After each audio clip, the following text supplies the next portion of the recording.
Good morning, class. Our today's topic is why non-cooperation. असहयोग ही क्यों? In his famous book Hind Swaraj, Mahatma Gandhi declared that Mahatma Gandhi ji की जो book थी हिंद स्वराज, उसमें उन्होंने कहा कि that British rule was established in India with the cooperation of Indians and had survived only because of this cooperation. कि जो India में, भारत में ब्रिटिश शासन की जो स्थापना है वो किससे, भारतीयों के कोऑपरेशन से ही हुई है। भारतीयों ने जब उनका साथ दिया तभी हुई है और इन्हीं के सहयोग से ये आगे चल रहा है। इफ यदि Indians refuse to cooperate, British rule in India would collapse within a year and swaraj would come. और उन्होंने कहा कि यदि इंडियंस, भारतीय, उनका साथ देना, उनको कोऑपरेट करना ब्रिटिश वालों को अगर छोड़ दें तो एक ही साल के भीतर, एक ही साल के अंदर ये जो रूल चल रहा है, ब्रिटिश का शासन जो चल रहा है वो खत्म हो जाएगा और स्वराज की स्थापना होगी। How could non cooperation become a movement? असहयोग का जो विचार था वो आंदोलन कैसे बना? Gandhi ji propose that the movement should unfold in stages. Gandhi ji का सुझाव था कि क्या है, जो आंदोलन है उसको चरणबद्ध तरीके से आगे बढ़ाना है। It should begin with the surrender of titles that the government awarded. सबसे पहले जिसने जिन लोगों को गवर्नमेंट ने अवॉर्डेड किया था, यानी कि जो पदवियां थी वो क्या करनी चाहिए, उन्होंने वापस लौटा देनी चाहिए।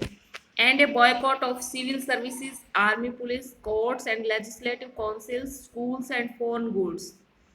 और जो भी गवर्नमेंट नौकरियां हैं, पुलिस, सेना, अदालत, स्कूल, जो भी लेजिस्लेटिव काउंसिल जिसको हम हिंदी में विधायी परिषद बोलते हैं, और जो अन्य फॉरेन गुड्स हैं, विदेशी वस्तुएं हैं, उनका बहिष्कार करना हमें चाहिए।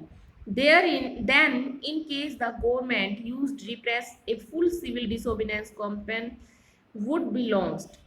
तब पूर्ण तरीके से क्या होगा, सविनय अवज्ञा आंदोलन भी शुरू किया जा सकता है, ऐसा उन्होंने सोचा। Through the summer of 1920, Mahatma Gandhi and Shaukat Ali toured extensively, mobilizing popular support for movement. 1920 के समर में, गर्मियों में, शौकत अली और महात्मा गांधी जी आंदोलन के लिए समर्थन जुटाने के लिए देश भर में यात्राएं करते रहे। Many with in the Congress were however concerned about the proposal. Congress में बहुत से लोग इन प्रस्तावों पर क्या थे, उनको शंका थी, वो पूर्ण रूप से तैयार नहीं थे। दे वर reluctant to boycott the council election scheduled for November 1920। 1920 में नवंबर में जो विधायी परिषद के लिए चुनाव होने थे, उनका बहिष्कार करने में हिचकिचाहट वो महसूस कर रहे थे। एंड दे फियर्ड दैट, और उनको डर था कि the moment might lead to popular violence, कि आंदोलन से लोगों में क्या फैल जाएगी, हिंसा फैल जाएगी, हिंसा कर सकते हैं आंदोलन के कारण लोग। In the months between September and December there was an intense tussle with the Congress. सितंबर से दिसंबर तक कांग्रेस में क्या है, आपस में भारी खींचातानी चलती रही एक दूसरे के साथ। For a while there seemed no meeting point between the supporters and the opponents of the movement. कुछ समय के लिए तो ऐसा लग रहा था कि जो आंदोलन विरोधी हैं और जो आंदोलन के कोऑपरेशन में हैं, जो उसका समर्थन कर रहे हैं, उनके बीच कोई सहमति ही नहीं बन पाएगी। Finally at the Congress session at Nagpur in December 1920, अंततः 1920 में कांग्रेस का जो अधिवेशन हुआ, नागपुर अधिवेशन, उसमें एक कॉम्प्रोमाइज, एक समझौता हुआ, was worked out and the non cooperation programme was adopted, जिसमें असहयोग आंदोलन के लिए कार्यक्रम पर जो स्वीकृति थी उस पर एक प्रकार से मोहर लगा दी, सबने सहमति दे दी। How did movement unfold? इस मूवमेंट को आगे कैसे बढ़ाया जाए। हु पार्टिसिपेटेड इन इट, उसमें किन लोगों ने भाग लिया। How did different social groups conceive of the idea of non cooperation, विभिन्न जो अलग अलग सामाजिक समूह थे उन्होंने असहयोग के विचार को किस प्रकार से समझा, ये चीजें हम आगे पढ़ेंगे। अब next point is differing standard with in the movement, आंदोलन के भीतर जो अलग अलग धाराएं थी, अलग अलग विचारधाराएं थी वो। द नॉन कोऑपरेशन खिलाफत मूवमेंट, असहयोग खिलाफत आंदोलन, बिगिन इन जनवरी 1921, जनवरी 1921 में शुरू हुआ। Various social groups participated in this movement, each with its own specific aspirations. इस आंदोलन में बहुत सारे अलग अलग सामाजिक समूह के लोगों ने भाग लिया, लेकिन सभी की क्या थी, अपने अपने अलग विचार थे, अपने अपने अलग आकांक्षाएं थी सबकी। All of them responded to the call of swaraj, but the term mean different things to different people. सभी ने स्वराज का आंदोलन का साथ दिया, लेकिन इसको स्वीकार तो किया, लेकिन सभी ने अलग अलग अर्थ में इसको स्वीकार किया। सभी की जो समझ थी, सभी के लिए जो स्वराज का मीनिंग था वो अलग अलग था। The movement in the towns, शहरों में आंदोलन। The movement started with middle class participation in the cities, आंदोलन की शुरुआत जो मिडिल क्लास की भागीदारी थी उसके साथ हुई शहरों में। Thousands of students left government controlled schools and colleges.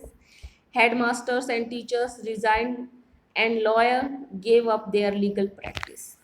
हजारों जो विद्यार्थी थे उन्होंने स्कूल कॉलेज छोड़ दिए जिसको गवर्नमेंट रन कर रही थी, और जो टीचर्स थे, हेडमास्टर्स थे, उन्होंने रिजाइन दे दिया, इस्तीफा दे दिया। जो लॉयर थे, जो वकील थे, उन्होंने भी क्या किया, मुकदमे लड़ने के लिए लीगल जो प्रैक्टिस कर रहे थे उसको छोड़ दिया। The council election were boycott in most province except Madras, where the Justice Party, the party of the non Brahmans, felt that entering the council was one way of gaining some powers. Madras के जो ज़्यादातर प्रांत थे उनमें जो परिषद चुनाव का बहिष्कार किया।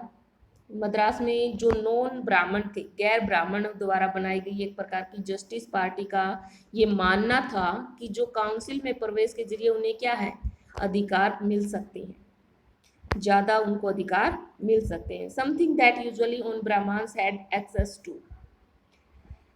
क्या था कि सामान्य रूप से केवल ब्राह्मणों को ही वो अधिकार मिल पाते।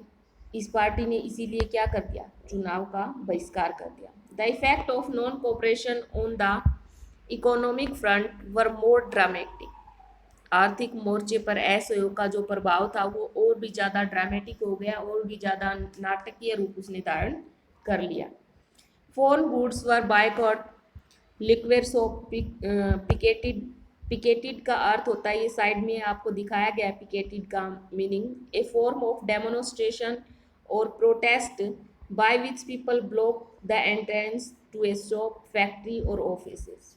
क्या है कि लोग जब किसी भी शॉप पर, दुकान पर खुले होने के बावजूद भी जाना बंद कर दें, ब्लॉक कर दें, लोग उसको बंद कर दें अपने तरीके से, तो वो होता है पिकेटेड। जो फॉरेन गुड्स थी, विदेशी जो वस्तुएं थी, उनका क्या किया गया, बहिष्कार किया गया, और दुकानों को भी पिकेटिंग की कर दी गई, दुकानों की भी बंद करवा दी गई। And foreign clothes burn in huge bonfires, और जो विदेशी कपड़े थे उनका क्या कर दिया गया, जला दिया गया उनको एक होली के रूप में, यानी कि एक बड़े से भंडार के रूप में हम कह सकते हैं, बड़ी होली के रूप में उनको इकट्ठा करके फॉरेन क्लोथ्स को जला दिया गया। The import of foreign clothes have between 1921 and 1922, जो विदेशी कपड़े का आयात होता था वो 1921 से 1922 के बीच में आधा रह गया। Its value dropping from Rs 102 crore to Rs 57 crore, और जो उसकी कीमतें थी 102 करोड़ से घटकर 57 करोड़ ही रह गई। In many places Merchants and traders refused to trade in foreign goods or finance foreign trades. बहुत सारी जगह ऐसी थी जहाँ पर विदेशी जो चीज़ों का व्यापार करते थे व्यापारी और जो विदेशी व्यापार में पैसा लगाते थे उन्होंने ऐसा करने से मना कर दिया। As the boycott moment spread, जैसे जैसे ये बहिष्कार कर रहे थे जो वो आंदोलन जैसे जैसे फैला बहिष्कार करने का, and people began discarding imported clothes and wearing only Indian ones. तो लोग क्या करने लगे, जो महंगे कपड़े थे आयात किए हुए बाहर से, जो विदेशी कपड़े थे उनको त्याग करके वो जो भारतीय कपड़े थे वो पहनने लगे। Production of Indian textiles mills and handlooms went up. भारतीय जो कपड़े बनाने की मिलें थी, जो हाथ से कपड़ा बुनने की मिलें थी, उनमें भी जो प्रोडक्शन थी, जो उत्पादन था, वो उसमें वृद्धि होने लगी। देखो उत्पादन में वृद्धि होगी तो क्या होगा, लोगों को काम मिलेगा।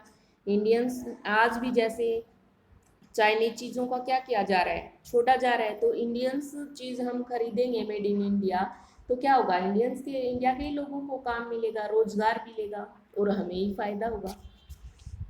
But this moment in the city is gradually slow down for a variety of reasons. लेकिन कुछ समय के बाद शहरों में यह आंदोलन धीमा पड़ने लगा। इसके कई रीजन थे। Khadi clothes were was often more expensive than mass produced mill clothes and poor people could not afford to buy it.